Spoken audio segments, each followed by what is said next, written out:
John McCain was on CNN over the weekend, and Candy Crowley asked him what the plan should be to continue to fight ISIS. His answer is more fighting and more ground troops. What does the U.S. do next? First of all, they're winning and we're not. And the Iraqis are not winning. The Peshmerga, the Kurds, are not winning.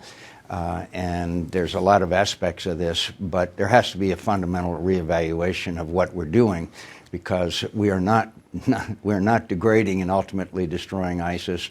I don't believe that ISIS will take Baghdad, but I think they can take the airport, and that is crippling. And I also think that they can infiltrate into Baghdad with explosives, suicide bombings, et cetera. They can really dislocate. Well, first thing you got to do is recognize that this present pinprick bombing is not working. Second of all, you need some more boots on the ground in the form of forward air controllers, special forces, and other people like that.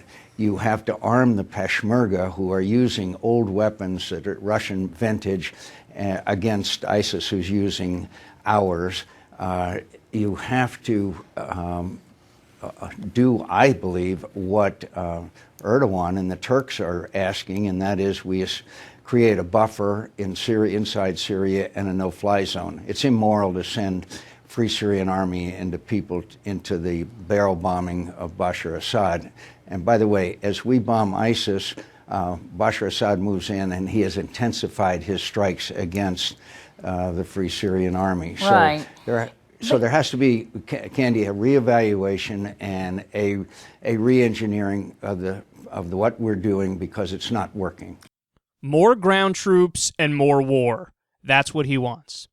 I like how politicians in America now don't even have to pretend as if there's a threat against the homeland for us to start wars. There doesn't even need to be any more. They just go out there and say, I don't know, these guys are bad, we don't like them. They're gaining in their territory, we should send ground troops. I mean, there was a time in America where that suggestion would have been laughed out of the room.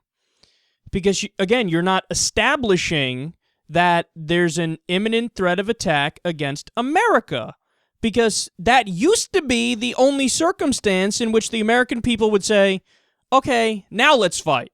I mean, by what standard? If that's not your standard to fight, then what standard do you go by? You just make it up as you go along. You just pick random spots in the world with random bad people, and you say, well, let's go fight them, and then let's go fight them, and then let's go fight them. And why pick ISIS specifically?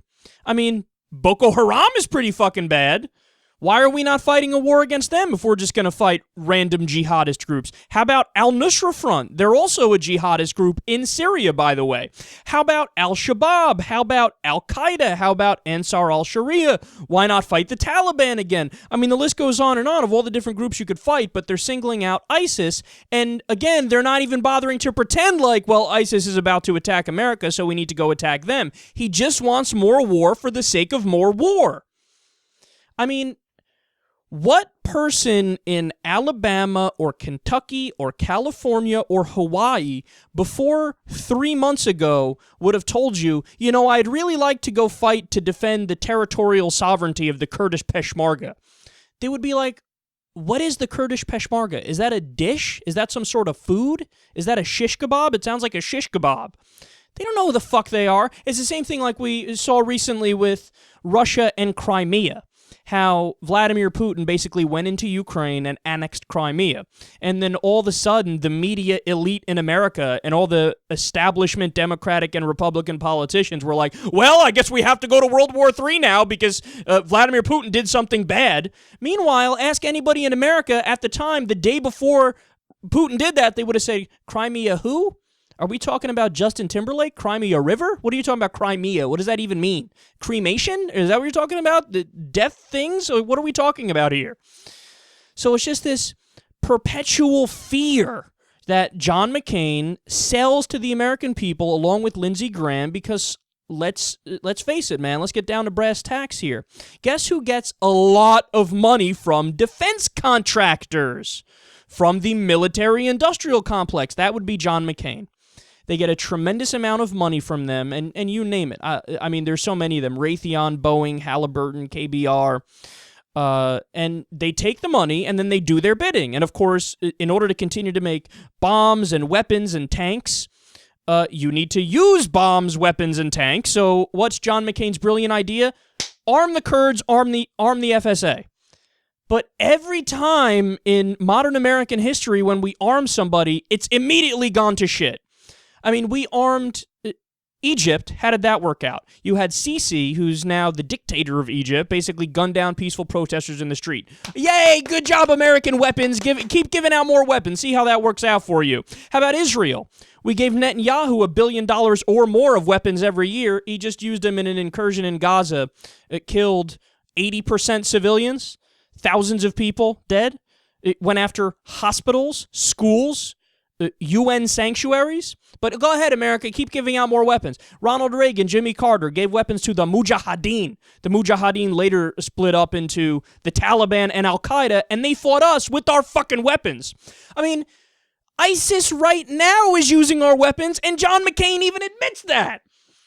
But notice he comes to the exact wrong conclusion. He's like, well, the last time we gave weapons in the Middle East, some shitty stuff happened, so maybe we should do it again. Yeah, very logical there, John. No, the problem is we went into Iraq in the first place. Not that we left too soon. The problem is we went there and we left behind anti-aircraft missiles and Hummers and tanks and all these things. And then when ISIS swept in, they said, yeah, thank you, we'll take that now. I mean, all of their weapons are from us. From stuff we left behind in Iraq, and also from stuff that our allies gave to them because they thought it was going to go to the FSA. And why would you arm the FSA when the FSA recently made a deal with ISIS that they're going to stop fighting each other temporarily to fight Assad, who's their common enemy? Why would you arm them if they're telling you we're going to use the weapons to fight Assad, we're not going to use it to fight ISIS? I mean, in so many ways, John McCain has no fucking clue what he's talking about. And the bottom line is, let's say we go there and we do fight. How's that going to fix the problem? What's the end game? What's the end goal? How does that fix anything? It's not going to fix anything. Because let's say you destroy ISIS. Wonderful. Guess what happens next? Another group pops up. Another group exactly like ISIS popped up. How do I know that would happen?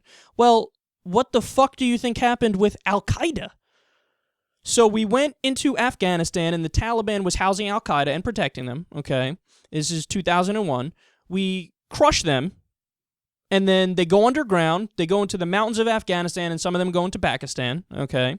And then they reemerge later stronger, just with a different name.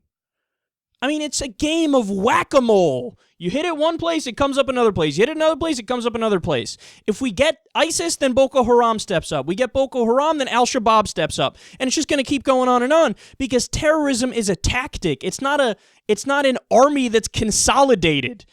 Terrorism doesn't have an air force. Terrorism doesn't have an army.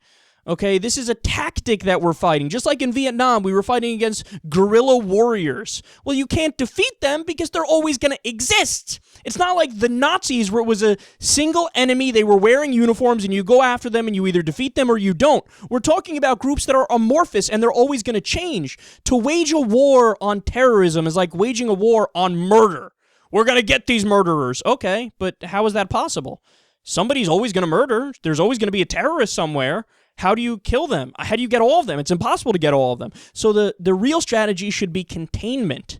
The real strategy should be, okay, how do we limit their effectiveness and take their power away from them? And it's by the opposite of what we're doing right now. We're making them stronger by what we're doing right now. When we go over there and we kill so many civilians, as we do, in the most recent airstrikes, we killed at least 12 civilians, we made more people join their groups. That's always what happens. It's called the Iraq effect, or the CIA refers to it as blowback. So you're making the problem worse. You're empirically making the problem worse. You could count it. You could look at the numbers before and after the American invasions and attacks, and we make it much, much worse. But John McCain never learns the lessons of history. He's a one-trick pony. He's incredibly myopic. No matter what happens, he goes out there and he says, I don't care what your question to me was, Candy Crowley, because my answer is going to be, as always, more war, more ground troops.